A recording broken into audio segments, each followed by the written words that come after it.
Hello everyone and welcome to this quick Unreal tutorial on how to make a player character jump and crouch in Unreal.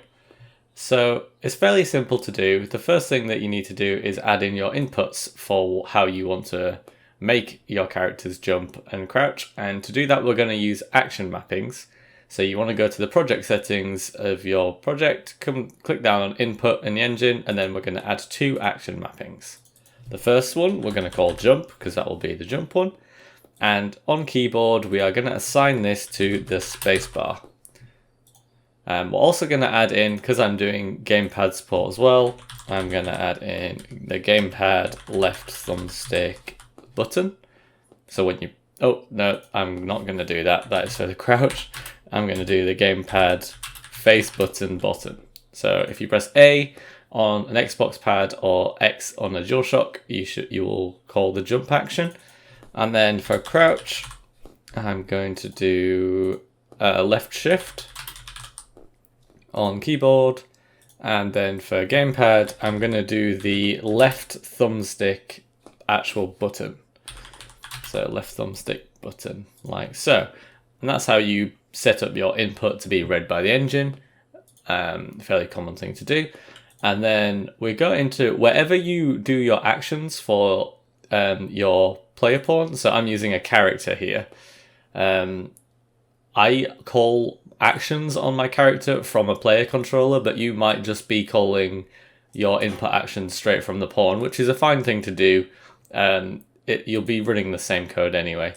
But what you need to do is just search for that action event that you just made. So for the jump, as I say, for me, I'm doing this from the controller, so I need to get out the controlled pawn and I need to cast it to the controlling one. So on the press, it does the cast, and assuming the cast worked, I'm just going to call jump on that character. Easy as that. Compile that, save that. And then what you can do is in your actual character movement component, you can change all the jump settings around here. Now the crouch is a little bit different. What you need to do is you need to come all the way down to the, I think it's the nav mesh movement. No, sorry, the nav movement, there we go. And just in this drop down for movement capabilities, by default Unreal doesn't have the can crouch ticked. So you're going to need to turn that on to crouch, compile that and save that. Come back to your player controller and then look for your crouch action, like so. And then same again, I'm going to cast to my pawn, like so. And then on the press, we are going to pull this off again and just say crouch. And that will have our character crouch. What you do need to do, however, for the crouch one is when the input is released, we need to again get our character and we need to uncrouch, because if you don't do this, then your player is going to stay crouched forever the first time you press the crouch button, and it is just going to stay like that. Oh, error, I forgot to drag that onto there. There we go. So we should see now, if I press play, I can jump, I can crouch, I can uncrouch. Perfect. That might be all you need, but I'm going to just clean this up a bit because I don't like that when I crouch, it instantly jumps to being fully crouched, and then when I let go, it's instantly back at standing height. I want to smooth this out a little bit.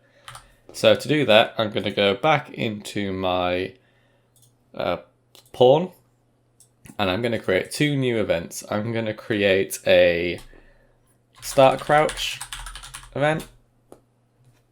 Oh no, I want a new custom event that I'm going to call start crouch.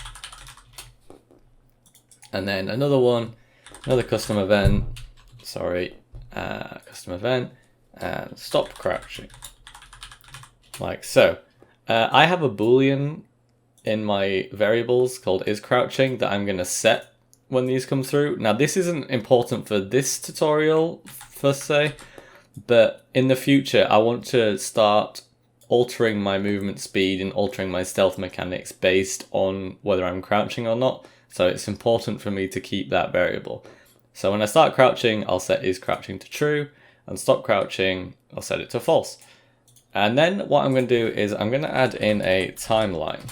I'm going to call this timeline crouch smooth, something like that.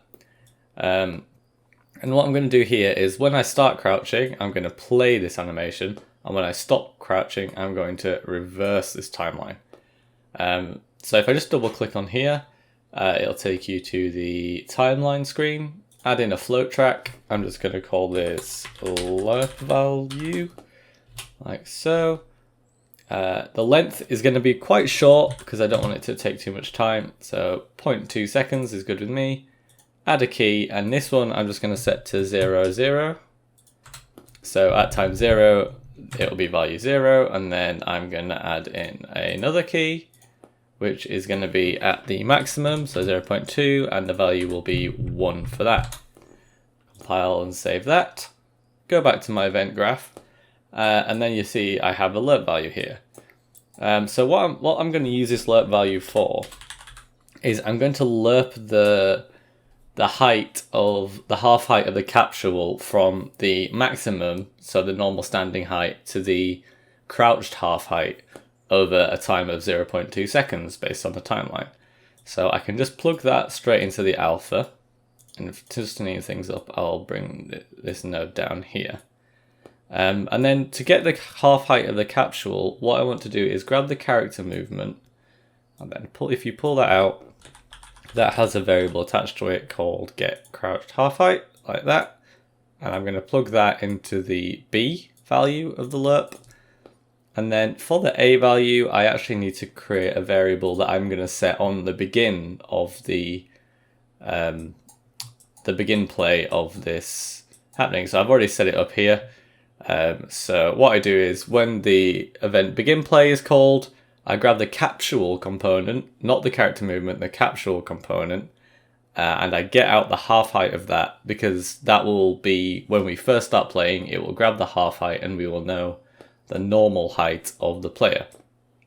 And then once I do that, I can come back down to here, just grab that variable, and then plug that into the A value, compile that, save that, and then just to complete this, if you drag off the update, or in fact, I'll grab out the capsule component, put that here, and then what we're going to do is we're going to update this capsule half height. So set capsule half height on that. The returned lerp value is going to be the new half height, and then we're going to pull off the update, not the finish, the update onto this. Compile, save that, and then hopefully, if I've done all this properly, no, I haven't. This is I always end up doing this.